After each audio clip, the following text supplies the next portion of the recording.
Okay, we're going to get ready to make your batch of chocolate chip cookies. Now, if you don't like chocolate chips, you can leave the chocolate chips out, but it's kind of fun to have them melt correctly. The first thing that you want to do when you get into lab is sanitize your work area. There are spray bottles by the sink. You will spray on the countertop, wipe it off with a paper towel, and then you are ready to begin. Remove the sanitizer out of your cooking area and start.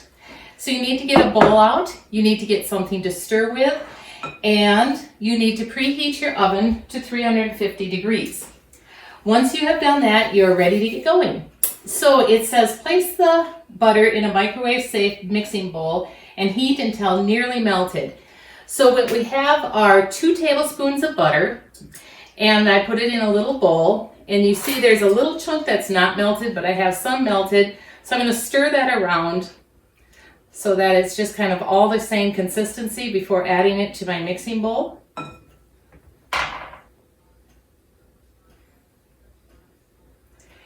And then I will take the melted butter and put it into my larger mixing bowl. It calls for salted butter. Salted butter, you can buy unsalted butter or salted butter. A lot of chefs like to buy unsalted butter so they have more control of how much salt is in a recipe. But this recipe calls for salted butter. So I have that in there. The next thing I need to add to it are 3 tablespoons packed brown sugar. So when you pack the brown sugar, what you do is you measure it and you push it down. It should, you don't want to pack it too tightly, but it should hold its shape and then crumble easily into your bowl. And so packing your brown sugar, that's 2. And 3. Now if you were making it with a group, or if you want to, if you have a sore on your hand or something, you should use a glove in order to, when you are touching the food. The next thing it calls for is a pinch of salt.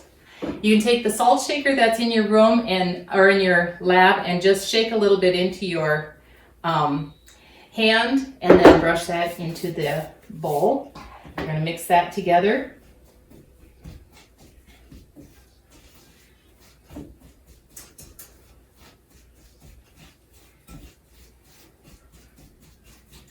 Okay, the next thing we're going to add is a tablespoon of egg.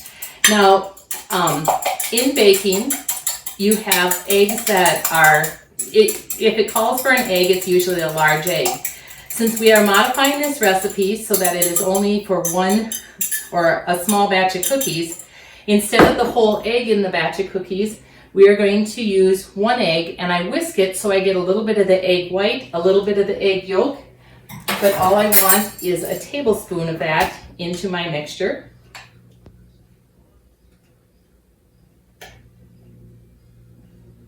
So I'm going to put that in with my brown sugar and butter and salt.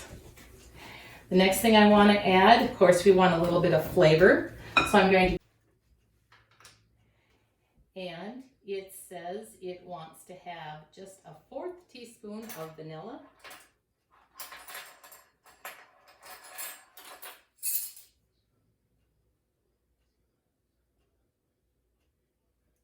That's for flavor. The next thing that I need to add in there, as I mix this around. Okay, so I have the melted butter, the brown sugar, the salt, the egg, and the vanilla. The next thing, of course, we need to have the flour for structure. So it calls for a 1/3 cup of flour. In order to measure your flour, you want to have your straight edge spatula, and you will take your flour and loosen the flour up that you have in a canister a little bit with a spoon. Put it into your measuring cup gently. Level it off. In baking, it's usually a pretty much of a science that you want to try to follow the measurements that are on the recipe, because that's what somebody has tested and prepared. So I have 1/3 cup flour, and it calls for an 1/8 teaspoon of baking soda. So I'm going to take 1/4 teaspoon, and I'm just going to take half of that 1/4 teaspoon and put that into my flour. Now, baking soda, you always want to make sure that it's incorporated. Remember, baking soda, you need an acid ingredient in order for it to work. Our acid ingredient actually is the brown sugar. Before I mix that all in together with everything, I like to take my baking soda and I'll stir it together a little bit with the flour, just so it's a little bit incorporated with just the flour. Now I'm going to take it and mix it together with the wet ingredients.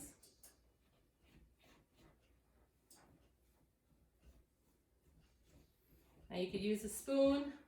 If we were making a large batch of cookie dough, you would be using your electric mixer, or you could be stirring it a lot faster in your electric mixer. So I want to totally incorporate this. It says on the recipe about 20 to 30 seconds, but you have to see how yours is turning out. You have plenty of time, so make sure that it looks good.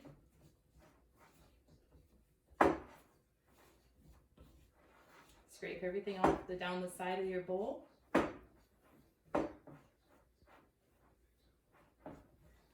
now there's a nice cookie dough. It's a firm mixture.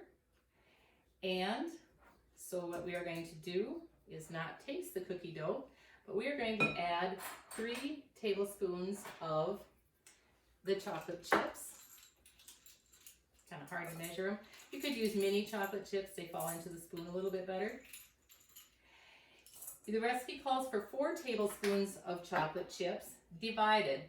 What that usually means is in your recipe, you're going to have where it tells you to use part of the chocolate chips in one stage of your mixing, and then you'll use the remaining chocolate chips in another stage of the mixing. Okay, there we have our chocolate chip cookie dough.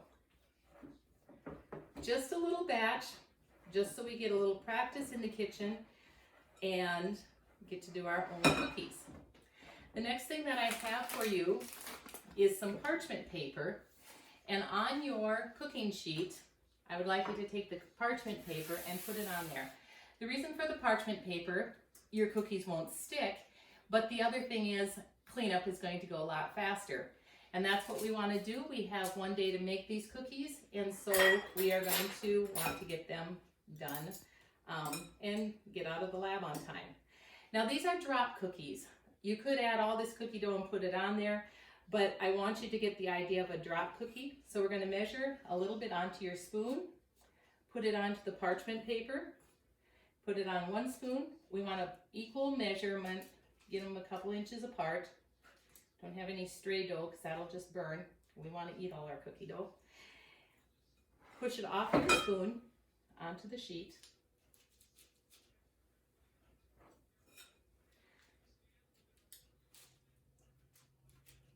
And you're putting about a tablespoon of dough on there. But you don't have to measure it out. Just estimate it with your eyes.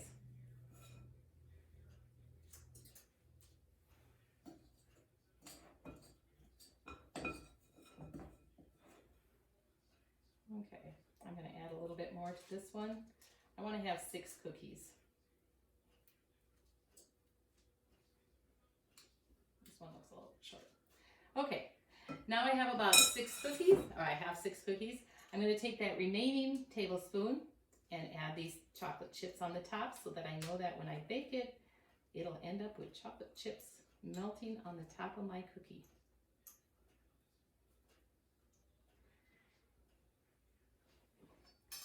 Now it says in a preheated oven, you are going to bake the cookies until they are golden. And so on here it says 12 to 14 minutes, but again, it all depends on your size. Since I divided it, instead of one big cookie, I divided it into smaller cookies. I'm going to set my timer for about 7 minutes, and then I will check and see how they are coming.